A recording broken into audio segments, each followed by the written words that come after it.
Hello, Stratisans, and welcome to the Straticephere. I'm your host, Scott Franklin, and my co-host, Jordan Franklin. Hey. Hi. How are you? Super. How's it going with you? Good. Yeah. We're on episode 7. 7. And we got a brought special guest. We did. We brought Jake Berkowitz. He is Stratice's director of recruiting. Kind of wanted to bring him on, introduce him, see our industry from his point of view, and rapid fire some questions at him. It'll be fun. It should be fun. He's always a good sport. So I know that we talked about over the past, 4 or 5 episodes that we were like, hey, we'll bring somebody in and we'll change up how we do the podcast, because we normally go off of the blog, and now we're just going to randomly bring Jake in and let him entertain the people. Yeah, I mean, Jake, we might have some others. Going forward, not today. Oh, no, today is just Jake. Just Jake. Congratulations, Jake. It's just you today. Happy to be here. So, okay, Jake, you want to introduce yourself and tell us a little bit about you, what your background is and that kind of stuff? Yeah, so I've been with Stratice now for 6 years. Prior to Stratice, I had kind of a different avenue into the recruiting sphere. I actually was a professional dog sledder in Alaska, racing Iditarod, ran some glacier operations for cruise boat people, ran the Yukon Quest, a bunch of different stuff. And when my oldest daughter was born, I decided I wanted to retire from that space. Ended up getting an offer from the owner of a IT recruitment firm based out of Canada that wanted me to guide him in the world of dog sledding, and in return he would guide me in the world of business. So came in, ended up selling our business in Alaska, moved to Canada, and spent 3 years there. Started out kind of bottom of the barrel, sourcing, recruiting, worked my way up to director of Western Canada. Decided I did not want to be a Canadian for the rest of my life. So moved down to the deep south. Spent a little over 3 years as VP of a recruitment firm specializing more in the light industrial space. My lovely wife got to know you guys through being your twins' preschool teacher, and we connected up, and the rest is history. And I have been very fortunate and very glad to be part of the Straticephere since then. You're leaving out some important details. So, number one.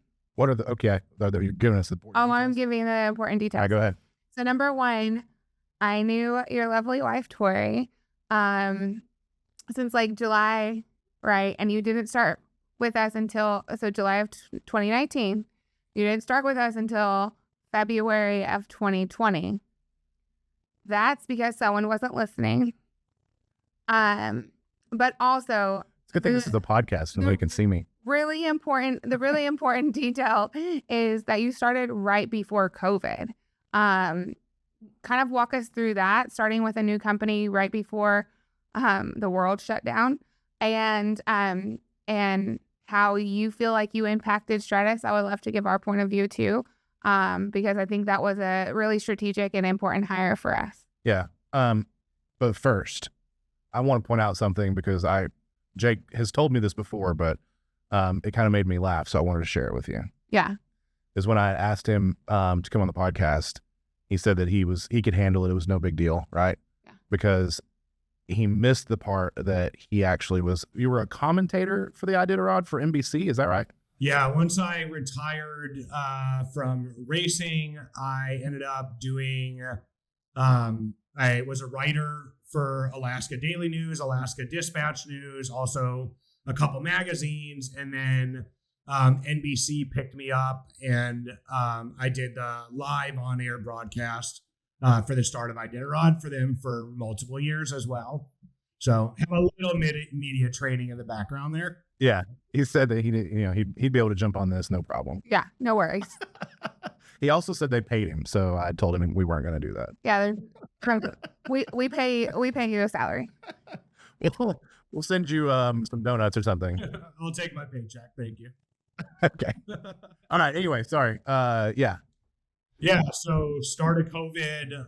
Yeah. I mean, it was obviously an interesting time. I think we went started in February. I think we went remote sometime in April, if that sounds right. End of March, early April. Yeah. And obviously one of the things that sold me on Stratice was the company culture. And your guys' first office in the Crest building on Dexter was the epitome of the Stratice culture. 80-inch TVs everywhere, a golden tee hooked up to the TVs, beautiful office space, and a great group of people to work with there. And yeah, I mean, obviously it was a transition to working the remote life. I think it's very commonplace now. Back then it was not common at all to be remote, but luckily in our industry, we are able to do a lot of our jobs remotely, talking to people, connecting with people, reaching out to people. And I think we did a great job as a company staying engaged. We had a quarantini every Friday where we played, where we were on like a Teams video call, played games, had cocktails, and then we stayed in constant communication with all the facets of the company over the phone, via email, Teams messaging. So although we were remote, it still felt very much like the Stratice company atmosphere. Yeah, I think you nailed it. I think you came in and added structure to that. Like from my point of view, we went into a very unstructured world where I love process and structure. I think everyone has realized that. And we went into a very unstructured world where I had, at the time, twin 5-year-olds at the house and a 2-year-old, and I didn't know what way was up from keeping them going, keeping sales going. And you came in and you were like, okay, it's okay. I've got all the recruiters. I got this office, like we're good. And took a lot off the plate so that I didn't, quite frankly, not only me, but Scott and I didn't just completely burn out. I think we shared that pretty well. And I don't know if I've ever told you, but I don't think we would have made it through the same way if you weren't there. That's true. It definitely would have been different. It would have been different. We also wouldn't have all the smoked meats delivered to our patio. So at the time, so that you guys know, we lived in 2 separate neighborhoods, but close enough to drive a golf cart to each other's house. And keep our 6 foot of distance, but have our quarantinis together if we needed to, which was really helpful. So that's a little bit of background on how you got to the organization. There's also a shout out to you guys as well as, not myself, but the whole staff at Stratice. You hired strategically where you guys were you allowed everyone to be trusted to do their jobs at home and not worry about them doing that. And not all owners and managers are capable of doing that. So I think that's a testament to you guys as well, hiring correctly, trusting your team to get the job done and allowing it to get done as well. Yeah. I mean, I think that was a big transition for us, but I think you nailed it. Like, we had such good workers on the team that we knew we were going to be okay, you know? And we had hired you and one other right before. So it helped both sides of the house. You were working with me and the other hire was working with Scott a lot. And I think that was really helpful. Hindsight's 2020, but kudos to us for hiring you two right there. It was good timing on our part. Yes. Yeah, it's great timing. Well, I think we have a couple questions. So I don't know, Scott, do you... So don't usually I bring in like my little folder and I have like papers and stuff. Yep. And I didn't do that this time. I just brought my phone with my notes on it. Yeah. So don't think that I'm being rude, like just looking at my phone. I'm thinking about what would be the next way to trip up Jake Berkowitz. Yeah, this is fun. Yeah, so we're going to have some fun with this. they're straightforward. I think you'll be able to answer them. There are quite a few, but we'll space them well so that we can get some good insight. You want the first one or the? You go. You got this. But you have the icebreaker one. Okay, I'll do the icebreaker one. What is the most unusual way you have ever found a candidate? Man, I feel like an old man. I've been doing it for over a decade now. The most unusual. I mean, I think you guys rank up there. I mean, I guess I was the candidate. I mean, you guys found me through your kid's preschool teacher. So I think that's a pretty good one. I mean, obviously there's all the traditional ways. I had a cousin of mine that knew somebody that we got a job for. The most unusual way, I think in Canada, I was playing like in a kickball league and met somebody that ended up being a very senior level IT project manager, that ended up working for us at an oil and gas company, but definitely in the light industrial space, joining a lot, and my recruiters joining a lot of the different random face groups out there. You definitely got to meet some characters different ways through that. So not necessarily a specific one, but just got to be adaptable and, any way to get the job done. Right. I think that's a perfect way of saying our best party trick is talking about what we do, because I think the first question I have for people after it, what's your name? My next question is, well, what do you do? And I have realized not everyone instantly asks that, but like, I don't remember your name unless I know what you do. It just doesn't correlate in my head. So, I mean, but I think what he said just kind of goes to show what Stratice is about. And it's the relationships that we build. Yep. I mean, we met you through Tori, and you were just talking about how you got somebody a job that was a friend of a cousin or cousin's friend or something. I mean, that's how we work, though. I mean, that just goes to show you that the relationships matter that we build. Yeah, you're always building. Hey, you're up Give me that. Take the next one. All right, so this is on the human side. So I was curious to think. I think I have an answer for it, but I wanted to know what yours was. What's the one quality that consistently predicts success regardless of industry? I would say authenticity, which is obviously one of our core values, and being truly genuine. I think you can tell, for myself at least, you can tell on that first initial phone call with a candidate or a client on if this person is genuine. I've never had good luck with people that don't come off authentic. The people that come off truly genuine and authentic, whether it works out this opportunity from a candidate perspective or a client perspective, if you're genuine and they're genuine, it will end up working out eventually, whether it's right now or at a different company or a different time. It always ends up working out, or they connect you with somebody else. But that's usually the biggest telltale sign on that initial phone call, is their authenticity.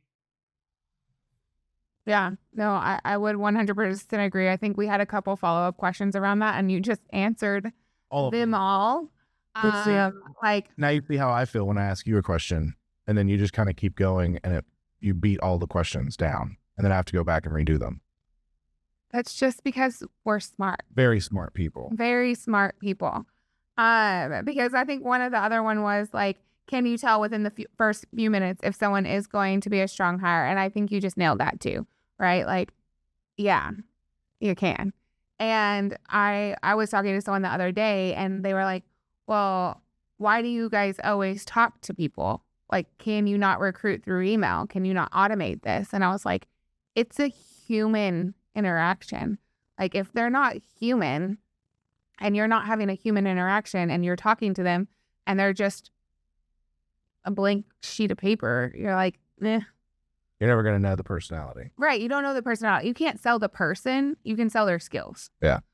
So I think you nailed all of those questions on the human side.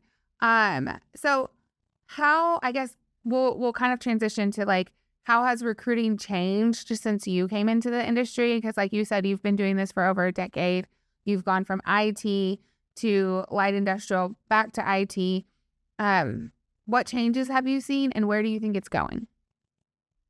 Yeah, I mean, I think at least the biggest thing from like our end or the back end side of recruiting is the productivity level. I think has exponentially gotten better, in the past 10 years. I mean, I can remember first starting out in the industry, spending an hour or an hour and a half or 2 hours, building these great write-ups to present to clients about certain candidates. And now, we still go through all of our process, phone calls, video interviews. And now that we're getting more and more experience on utilizing, AI skills and the prompts that we put into AI, everyone's like, well, just use AI. Well, you have to know how to utilize it correctly as well. But utilizing AI from a productivity standpoint in terms of highlighting this candidate's experience to present to a client. So the productivity level has definitely gone through the roof. I can do 50 of those and get them to clients in the time that it used to take me to, handwrite one, and they're very personalized to the specific job. I also think on the flip side of that, I think the uptick in AI used by recruitment agencies and also companies as a whole is sometimes alienating potential candidates as well. So I think what's so important is our personal touch. So I think that's been a major thing as well, where candidates, and I think clients too, but definitely candidates, are gravitating towards a company like ours where we can talk to them. We meet them on a video call every single time. And also we can cut through the red tape rather than how do you score against an AI machine on a resume. So we're able to help highlight this person's experience to a hiring manager rather than, they got a 7.2 out of 10 on the AI metric scale that was in there. So I think that has definitely changed, but at the core of it, our industry has stayed the same. And I think that's why it will last for many, many years. I think there's a lot of people that are concerned with the rise of AI and if recruitment agencies are going to be needed. But at the crux of our industry, we're still doing the exact same things we were doing over a decade ago. Our job is to find top tier talent. And the only way to do that is to get in front of them, talk to them, vet them out, and save companies time and energy. At the end of the day, no matter how much AI you do, you're still going to have to talk to people. You're still going to have to know what questions to ask. And you're still, I always call it kind of like trusting your gut or your BS meter. You need to be able to have that. And you only have that with years of experience. And that's something that, AI can't necessarily replicate. Yeah, well, and I think you nailed the AI issue on the head. Is a lot of our candidates are having problems getting through, even though they're good candidates. They're coming to us because we've built those relationships with the clients and can say, hey, this is a good candidate. Like we can get you this job. This is the right candidate, and we have the position. I know you spoke to him and I spoke to him as well. There was one candidate that actually created his own agent to go out and find all the jobs that he fits for and then start applying for them all. So it's not only a candidate issue, and candidates are finding ways to faster apply, right? But it's also then becomes a client issue because now they have so many candidates to go through, and that might get even let through their AI, right? And now we're back to the exact same problem of why they use us in the, before AI. Why did you use us before AI? Well, now your problem's just massively larger and you should use us to help with that too. So I agree with you. I don't really see it going anywhere. I see it kind of being like when the computer came in, computer and internet came into the world. We all were like, oh my gosh, we're not gonna have jobs. And now we're like, oh my gosh, we're not gonna have jobs. But like we just become more efficient, and so our jobs change, and we do way more productive, but we're still having to be in the loop. Yeah. Well, you know how I feel about efficiency. I know. So I guess this question could be for both of you now at this point, since you're both kind of on that same track. So under like the AI and the future of recruiting, right? How do you balance efficiency with maintaining the human experience? So then basically what I'm saying is if we're all going to be using AI, like where is that balance between using the AI and recruiting or sales or whatever? And the human touch. The human, yeah. Keeping the human in the loop. Yeah, I just did a speech on that. So we'll let Jake go first. Okay, you go first. I would say I probably push back on AI more than you guys want me to. So I would, I don't think my issue is overutilizing AI. I guess I'm more on the older side of the millennial range. So maybe still stuck in my old ways a little bit and not as quickly adaptable.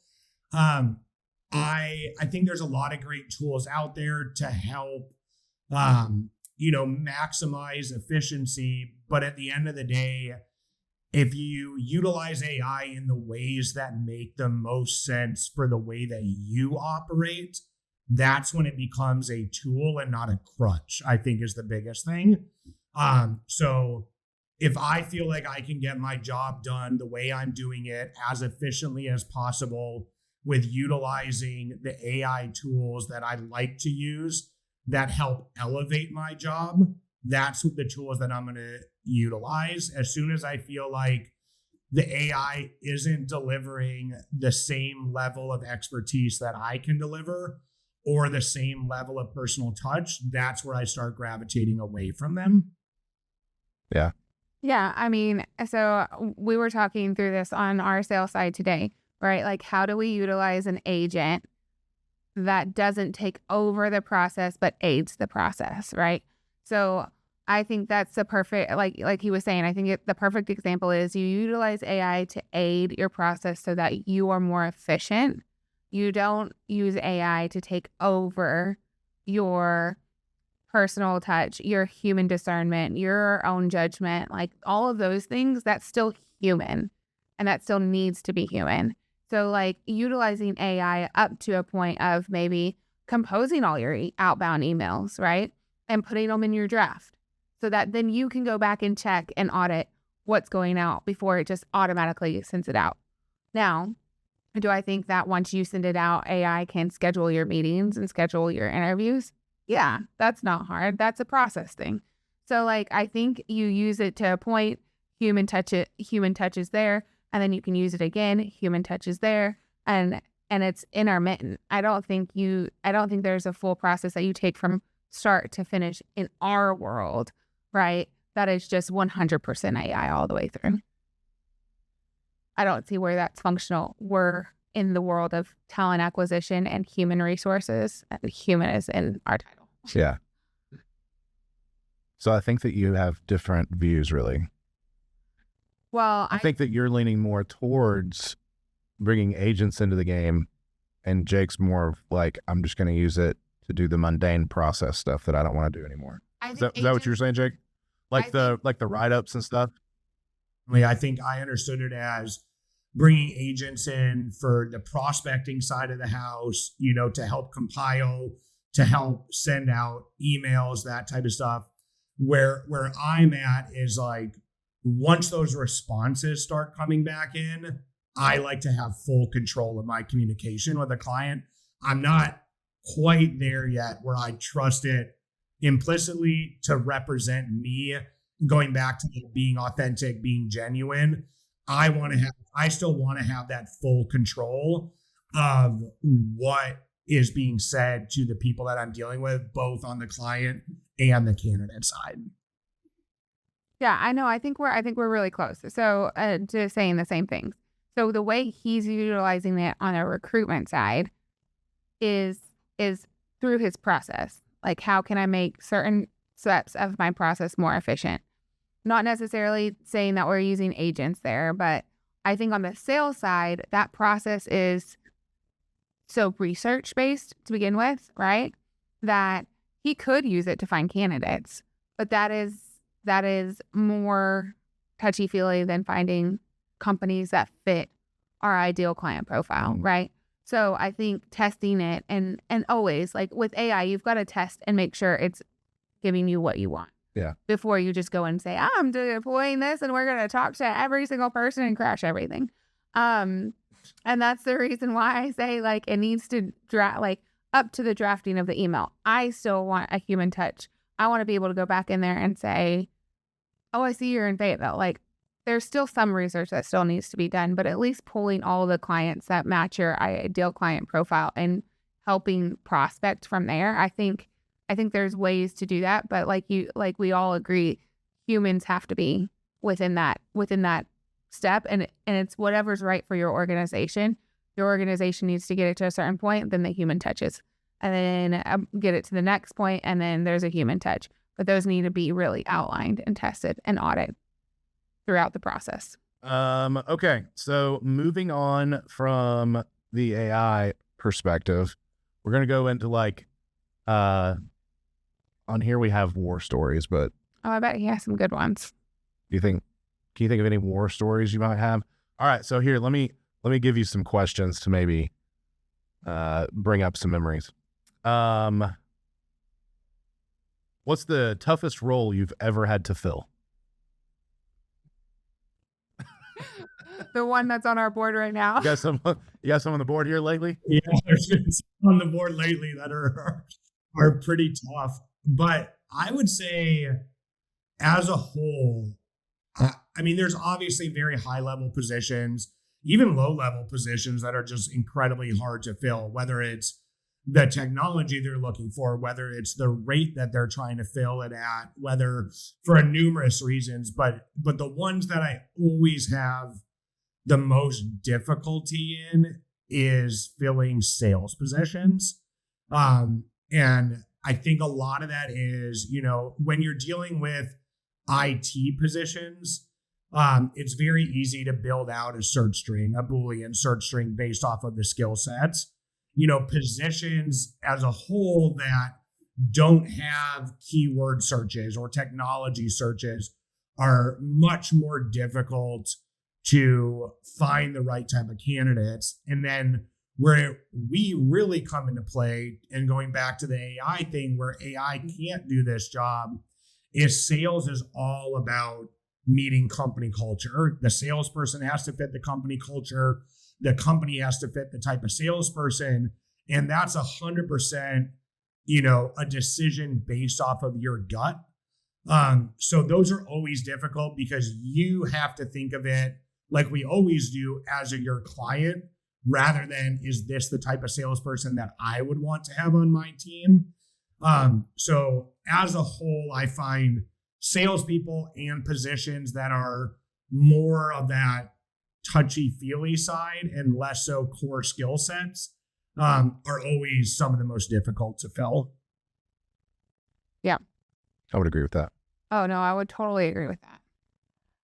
So with that, right, really understanding your company, the company you're recruiting for, their culture, and the client that you're talking to, has there ever been a candidate that you've really fought for? Like, hey, I understand it doesn't look like they're the right fit, but you got to talk to them because I think you'll realize they are really the right fit. So like nobody believed in that candidate. Right. So you fought for a candidate that maybe the client or the salesperson just didn't think that was the right fit. Didn't see it. Yeah, I think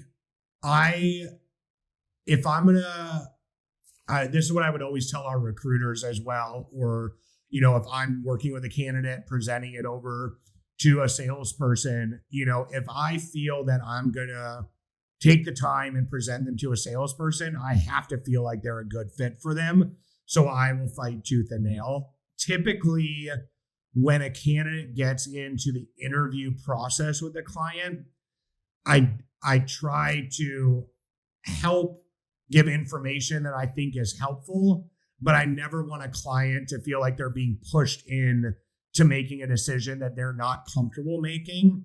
My assertiveness will come to get into the meeting, to get them to schedule an interview with the client. And I have been aggressive in the past. I've been aggressive with salespeople. I've been aggressive with clients. If you have that relationship with clients of saying, listen, I know you don't want to interview this person. Just trust me, meet with them and you'll see the reason why. And 9 times out of 10, that person gets hired. Sometimes they just need that push. And they also sometimes need somebody to blame if it doesn't go well. Like, hey, you were the one that told me to interview this person. You know, Jake was the one that wasted our time, although that really happens. Usually, if I feel strongly enough that I'm going to push somebody into interviewing somebody, most of the time they say, wow, I'm really glad you pushed us into interviewing. They were definitely the right fit for this, even though the resume or we just saw it differently. But because we've met with them, we can really sell them on why we feel like they're a good fit.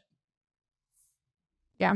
I think one thing that you do really well and has always been a part of Stratice too is when we get new recruiters in, you make them sell the candidate to you because they're going to have to sell the candidate to the salesperson. And I think you've always been really good at that. I thought that was a good. Yeah. Great question. Yeah, my goodness. Yeah. Unless you ask a question that I didn't want to have. Oh, well, go ahead. No, go ahead. I'm waiting on you. So what is one thing that companies think is really important for candidates, but candidates don't really care about? So what is one thing that companies really care about that candidates don't? Is that the question? Yeah, like companies, it could be vision insurance, whatever, but like, you know what I mean? Like Vision insurance?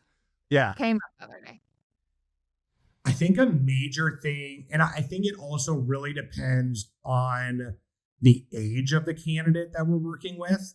And I think there's some very specific different age groups that look at things very differently.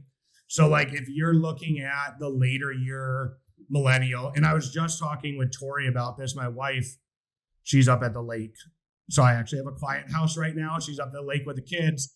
But the other night we were talking about generations and I was like, well, you're not a millennial. And she was like, well, yeah, I am.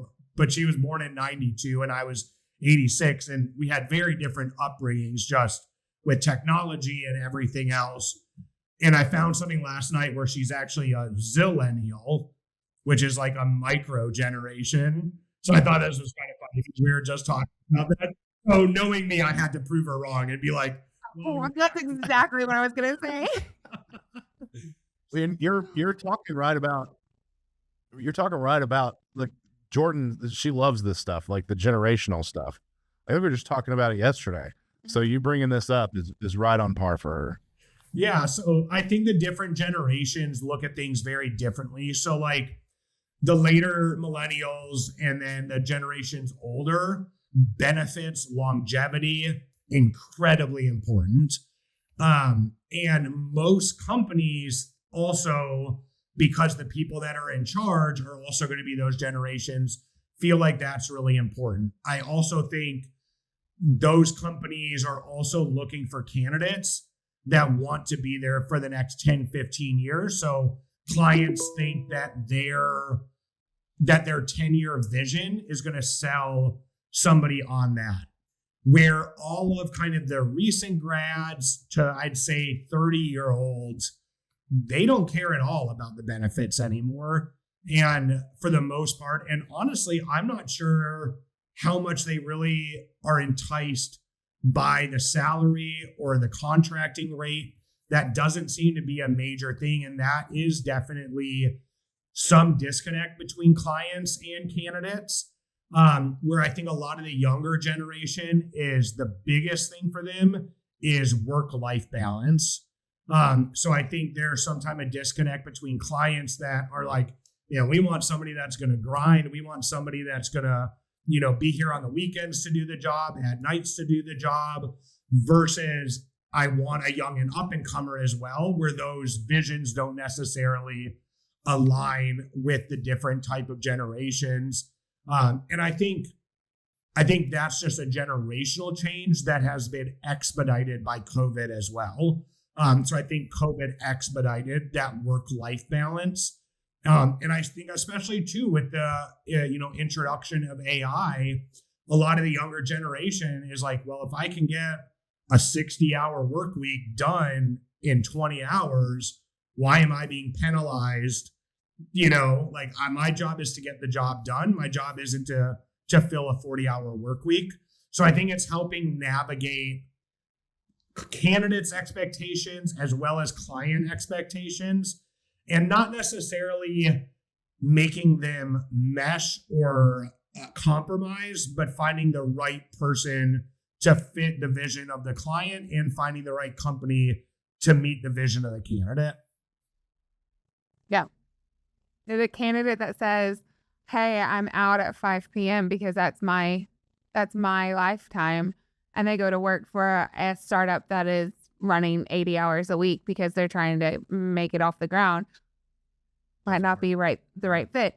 On the other hand, the startup that's like, okay, I just need some, low level sales guys that can just turn and burn. And I don't care if they leave at 5. They're the ones that are hiring super quick because that's that generation. That generation's like, I'll turn and burn. I'll get it all done. But at 5 o'clock, I'm out. Like, I'm done. And so it's a mindset, and it goes back to culture, right? It goes back to your interviewing strategies and making sure the person's the right fit for the team. Yeah. And I think he nailed it with the COVID thing too. Oh, absolutely. I think that really changed everybody's thought process on work-life balance. Yeah. Because if I'm home already, I can help do whatever around the house. Yeah. Instead of taking I could go back to my 5-mile walks at lunch. It would great. 5-mile walk. Yeah. Okay.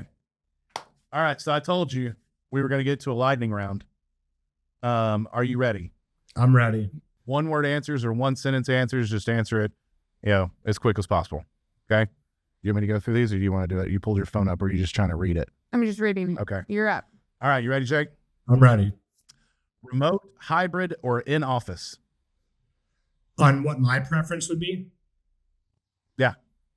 I would say my preference is hybrid. Like, if I could have my dream, I would be in the office 1 or 2 days a week with an awesome team to go into. But I'm very productive at home by myself, and I usually start work early and keep doing it late without that need of a commute. So I would say hybrid, leaning more to the remote side. Yeah, get a lot done. Cover letters, read them or skip them? Throw them out. Skip them. Okay. Nobody's got time for that. No. When we talked about somebody and they were like, oh, we love the cover letter. One of our clients has one person on the team. The rest of the team agrees that they need to be thrown out. But one person on the team is like, no, I read them. I love go the cover letter. through them from top to bottom. And all of us in the room, and it was a room about recruiting. All of us in the room were like, no, trash them. Get rid of this. LinkedIn message that works every time. I mean, LinkedIn, if you're throwing out job opportunity, you got to have a bait and hook. You got to give the person what they want. Job opportunity, and if hybrid or remote, you put those words in there, you're going to get some people looking. Some sort of reply. Yep. Okay. One interview question everyone should ask. What drives you? That's usually the biggest indicator for me, is what drives you. And that's going to tell you a lot about the person, and if you're getting the type of person that is going to be good for that position and that company. Yeah, I think we spent 15 or 20 minutes just on that one subject of like, That's my favorite question. yeah, what drives you? What makes you tick? That's what we kept saying. What makes you tick? All right. One interview question everyone should stop asking.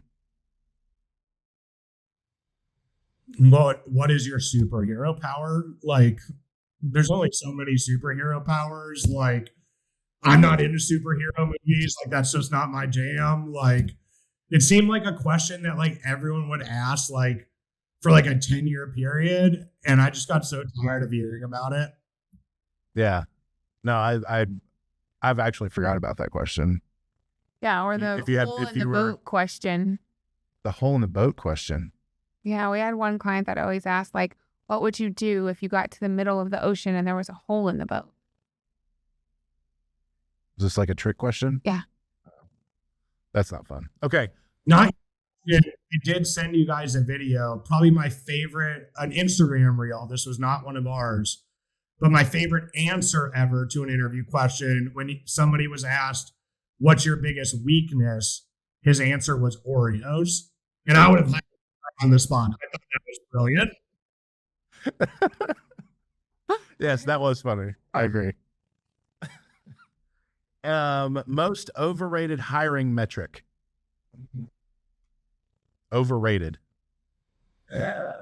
I would say schooling.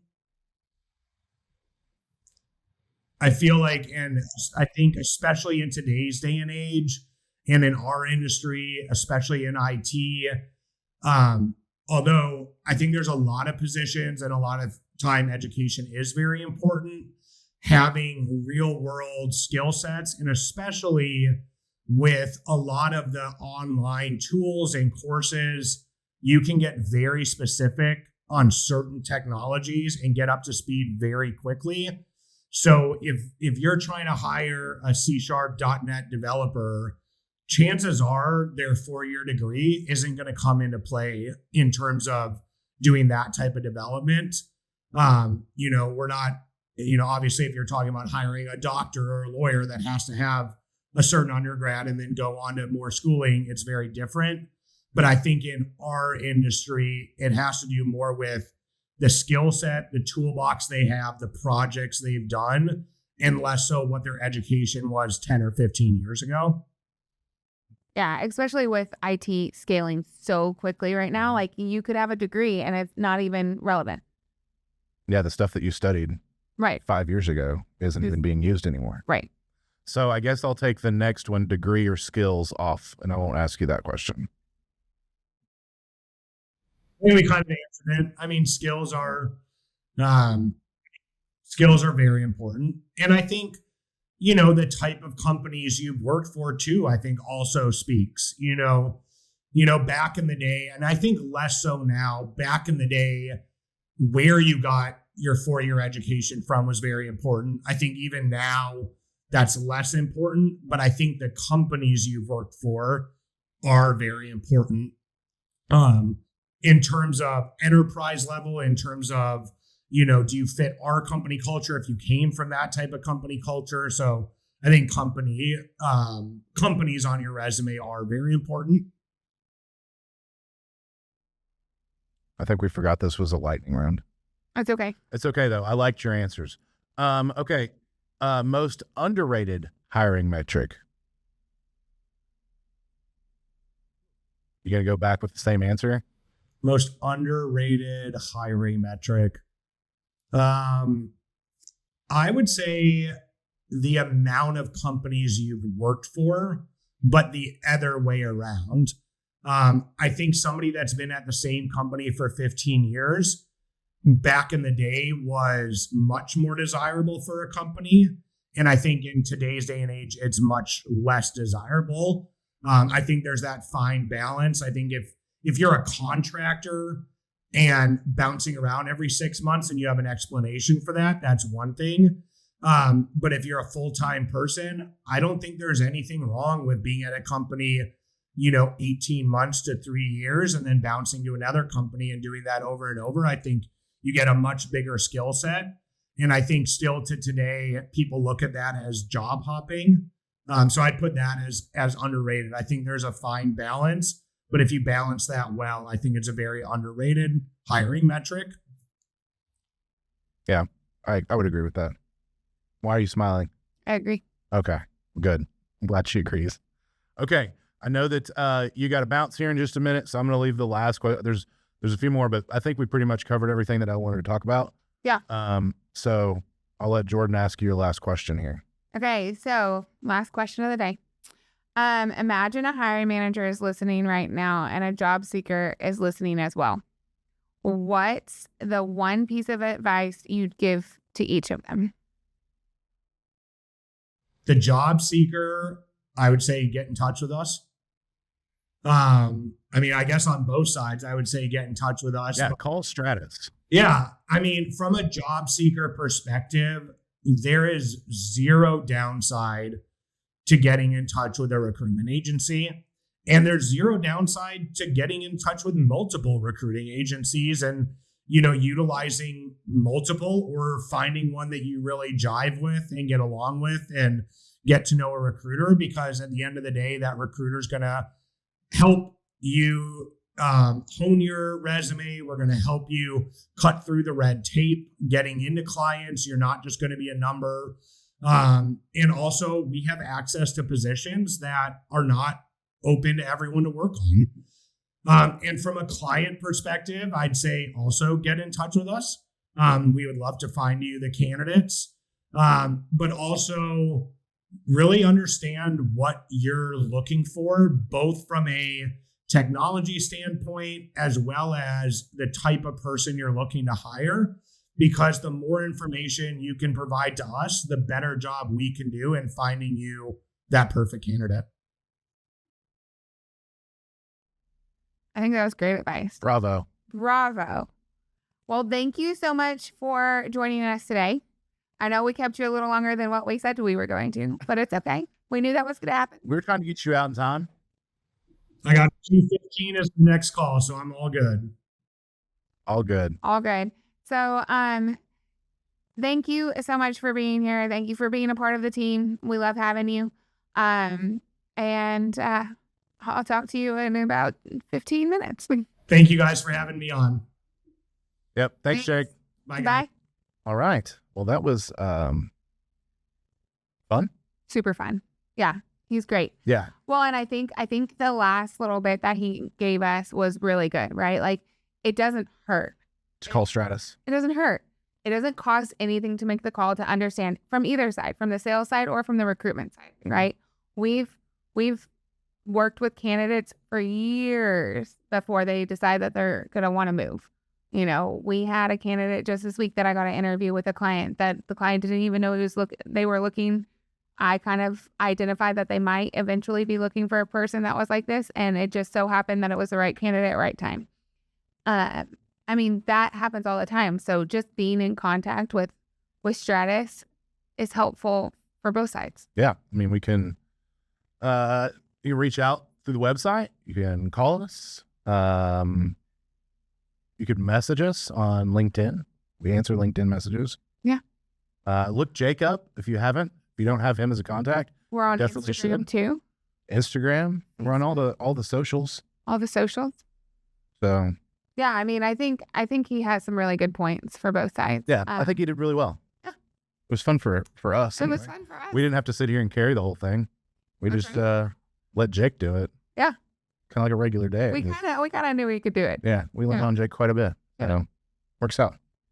So perfect. Okay. Well, I think that's all for today. yeah. Good job. Thanks. Hey, just sit here and look pretty. That's right. So thank you so much for joining us on our number 7. 7. So we made it in our world. We'll see what the next 5 more after this look like, and reassess. Yeah, we need to start thinking about what the next one's going to be. Bring some new blood. Yeah. To come chat with us. Bring some more people in. More people. So y'all don't just have to listen to us, just sit here and chat. Yeah. But thank you for joining us. Like, share, subscribe, all those things. We would love to see how much you like it. Give us some comments. Tell us what you want to hear. We really want to start talking about subjects that everyone loves. We've gotten some great feedback thus far, so we will continue.